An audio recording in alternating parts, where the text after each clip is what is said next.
Well, hello, all my wonderful broskies of the Maverick Nation, and yeah, this is new. I've never tried it from this angle before. I never tried recording from this angle before, but the last video I remember doing.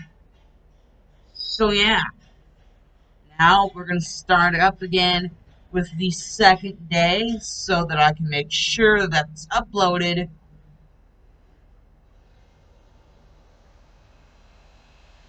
Good God, whoever the hell's doing construction work.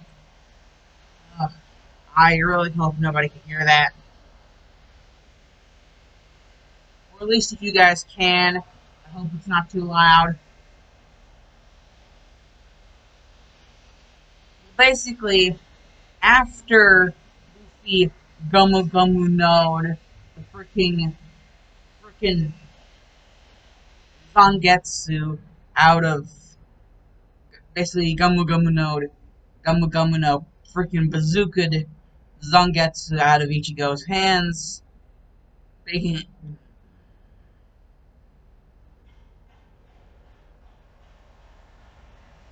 oh my god. Basically, Luffy had to bazooka Ichiko's Zangetsu out of his hands, and like basically tell Naruto to not fire out his Rasengan. Use his Rasengan. Tell him to not do that. Basically, I don't know if I said this in the last part, but Uehara did end up showing up, and there were a bunch of hell monsters like trying to get like Santa's reindeer, and he ended up just being like, his just his Shikai, and he'd just be like, "Sing, Binahime," or scream if you're like sing or scream. I'm gonna say sing, Binahime, sing, Binahime, and just like completely decimated them. And so, yeah, that's the reindeer saved. And so Uehara basically said that he was just gonna stay there and make sure none of the hell monsters tried to get anywhere near like any of Santa's reindeer, because without his reindeer, he can't deliver the presents to the children. And Rukia and Renji are there. Rukia and Renji.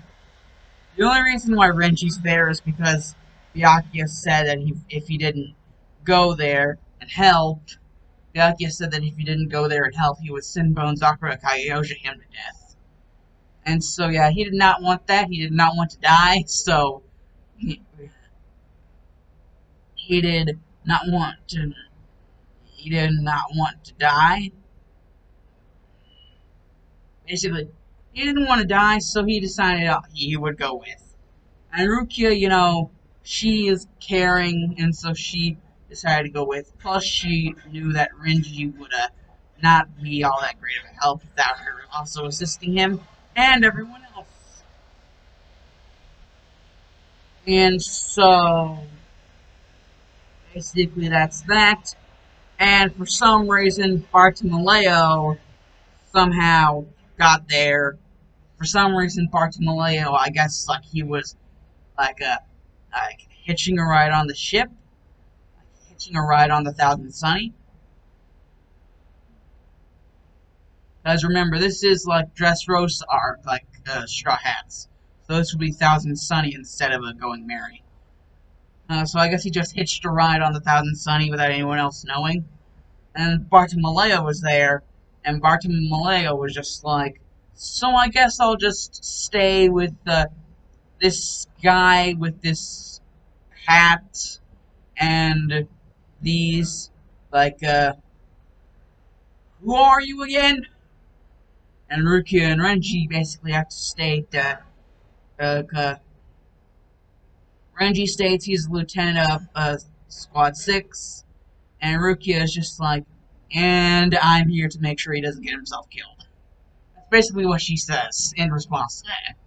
And Renji would just be like, damn it, she's right, but I really don't want to have to admit that to everyone. He's like, damn it, she's right, but I don't want to admit that to everyone. And basically, Bartolomeo was like, oh, that's new. And an interesting thing,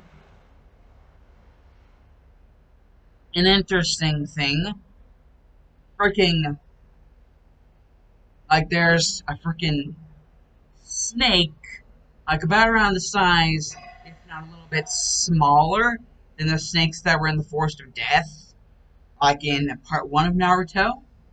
There's just like a snake that's crawling around, and like Uehara sees it, and he's like, "Sing Benihime," and just like slices it to bits before anyone can do anything, because Uehara's boss, like that. And he sees two things that come out of the snake, like just in the shadows, and he's like, "Who are you, and what are you doing here?" And it's just like there's like this one guy with like freaking glasses, and Naruto's like, "Kabuto," and Kabuto's just like, "Yes, me and Lord Orochimaru are here, not necessarily to stop you, but to help you. In a way, I guess you could say that's the case. You see, if Krampus ruins Christmas, I have a feeling that, well, I guess I'll just say the real reason why we're here. You see, we're not the only ones who are here. I bet you were wondering how that snake got here." And then he just like feels some chakra, and then it's like, "Ichigo, watch out!" And then you just hear, and it's like, "Chidori!" And then like Sasuke just like appears out of nowhere, and he's like, "Naruto." And like Ichigo's like, "Hey, buddy, you almost cut my freaking head off." And he's just like, "Naruto, you're getting in my way once again. I'm not saving. I'm not saving. Like,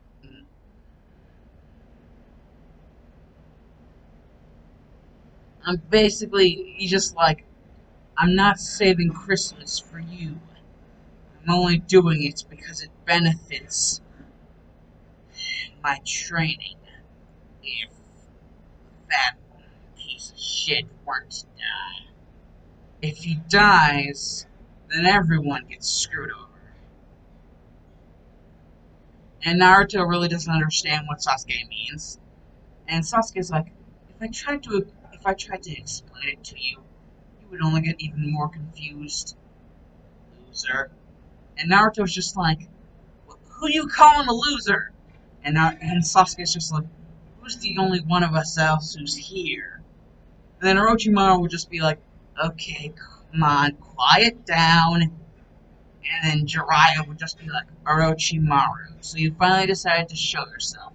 And Orochimaru would just be like, "That fat, jolly piece of quack is probably waiting by now. I wonder how long it will be till that Krampus weirdo." And he's just like, and he's just like, and he's just like, Orochimaru was just like, "I wonder how long it will be until Krampus has full control over Christmas." And Jiraiya's just like, "Fine, but if you start anything funny, you know what will happen." And Orochimaru was just like, "I wouldn't dream of it."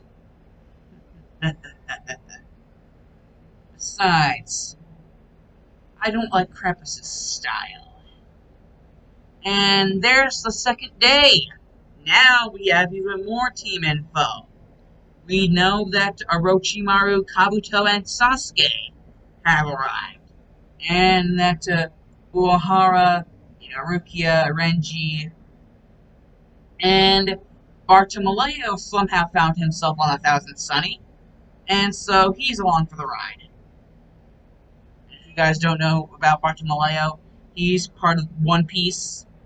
Yeah, Bartolomeo still allowed him to create barriers and shit. So basically, now that's the second day down.